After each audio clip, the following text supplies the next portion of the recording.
Rudolph chose to ignore Dee's ominous prophecy, but the prospect of finding the Philosopher's Stone proved irresistible. He decided to allow Dee and Kelly to set up an alchemical laboratory in Bohemia. Dee and Kelly set about trying to produce gold.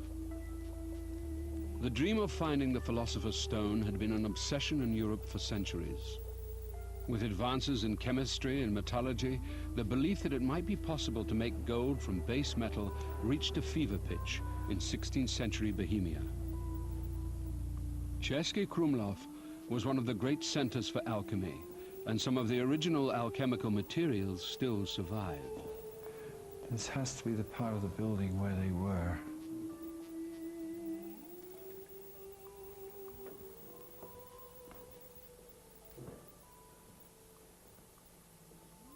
Oh, all kinds of stuff in here.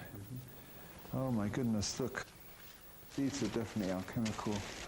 This is some sort of scroll? Or? Scroll. It's got symbols here. Oh wow, look at that. Definitely a magical text then. Yeah. Yeah, look, it's definitely, yeah. There's a magical spell there. Yeah. Satora. Yeah, let's see, Arapo here, Opera here. Rotas at the bottom. Yeah. Sator Rotas. Yes. And something to do with Solomon's key. Key of Solomon. Oh my goodness, what's this? What's that? That's definitely powder, isn't it? Definitely a powder. This could be the very powder that they were using to produce gold 500 years ago. What, in their experiments? Here in Bohemia, yeah. Wow. They truly believed they could make gold, yes. Rumors that the famous Dr. Dee had found the secret of the Philosopher's Stone spread across Europe like wildfire. You can see why people like the Tsar in Russia would have been offering Dee and Kelly a fortune to go and work as the Russian alchemist. You can see why Elizabeth herself was getting nervous, was worried in case Dee and Kelly were out there creating gold for foreigners, in which case she was insistent that they be returned home to create gold for England. Throughout this period, the angelic conversations continued. The angels repeatedly told Dee that he would soon be given the key to using the Enochian language. When the Pope heard that Dee was being granted audiences with Emperor Rudolph, he sent spies to investigate. The Catholic authorities in particular did not regard Dee as some sort of dodgy sorcerer who had just come in and was trying to make trouble. Papal authorities saw Dee basically manipulating Rudolph in a way that would be dangerous to their own needs, their own tactics. The Pope's spies reported back to Rome that Dee was an important and dangerous adversary and the author of a new heresy, predicting that Rome was about to fall. Anybody who claims to have God's personal mobile number is a tremendous threat to the established church. The church, in spiritual terms, is a collection of middlemen. If you had an entire population who were capable of communicating with spiritual forces for themselves, then popes, priests, cardinals, bishops, all of these would have been redundant. That was the threat that John Dee posed to the religious authorities. Anybody who had information or knowledge which didn't fit with the established orthodoxy was cruising for a bruising. Pope Sixtus, determined to get rid of Dee at any cost, presented a document to the emperor accusing Dee of being a black magician. Papal ambassadors made repeated demands to question Dee, and they tried to seize the heretical books of angelic conversations. Finally, the Pope demanded that Dee and Kelly come to Rome. Being asked questions by the Inquisition was seldom a comfortable position to be in, not least because the entire process could quite easily end up with you being barbecued. They refused to go to Rome, but Pope Sixtus finally forced Emperor Rudolph to expel Dee and his family from the Holy Roman Empire.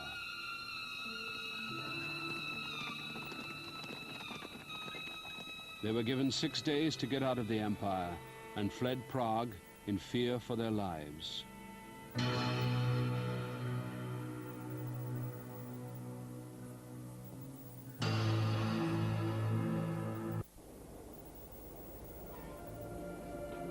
Expulsion from the Holy Roman Empire once again saw John Dee, Edward Kelly and their families on the run.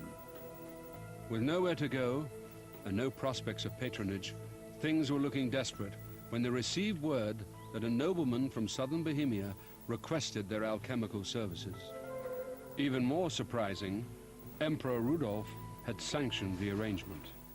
The relief that John Dee must have felt after being persecuted, kicked out, the Pope's after him, he's got nowhere to stay, his family's stuffed into 2 carriages with all his books and possessions, and finally he's allowed to find sanctuary here in Trebon, in Rosenberg's castle.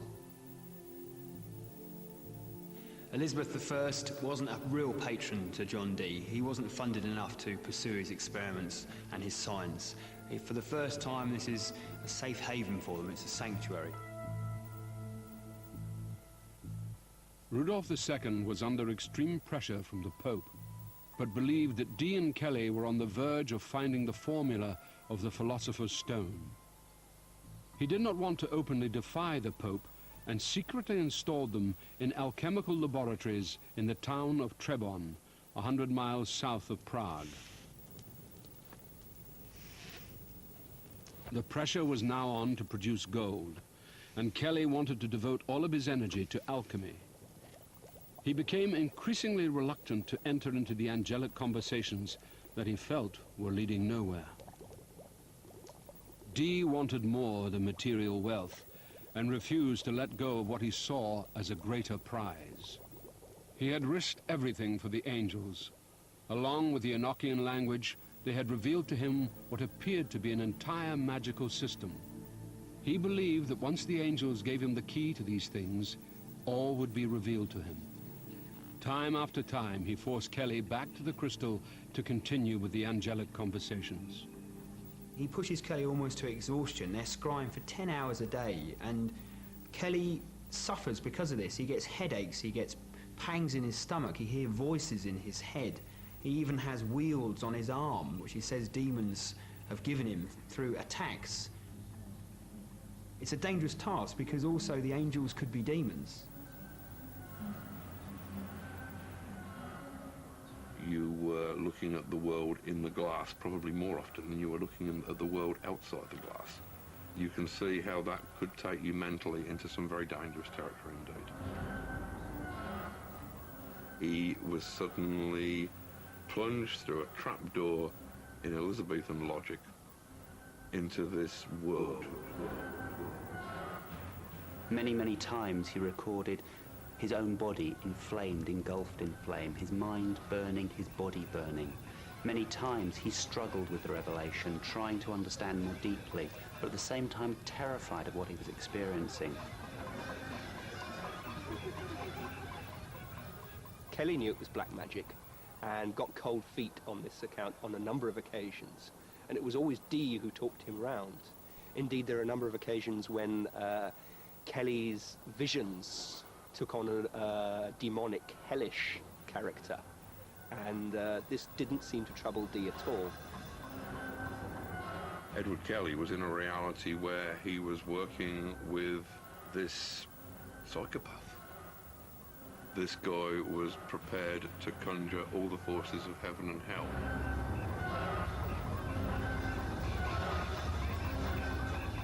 The angelic conversations were becoming increasingly sinister. The angel Madimi seemed now to have lost her innocence and, according to Kelly, began to showeth her shame.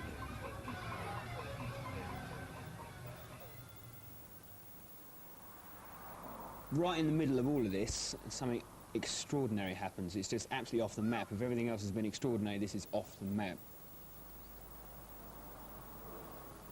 They carry on the angelic conversations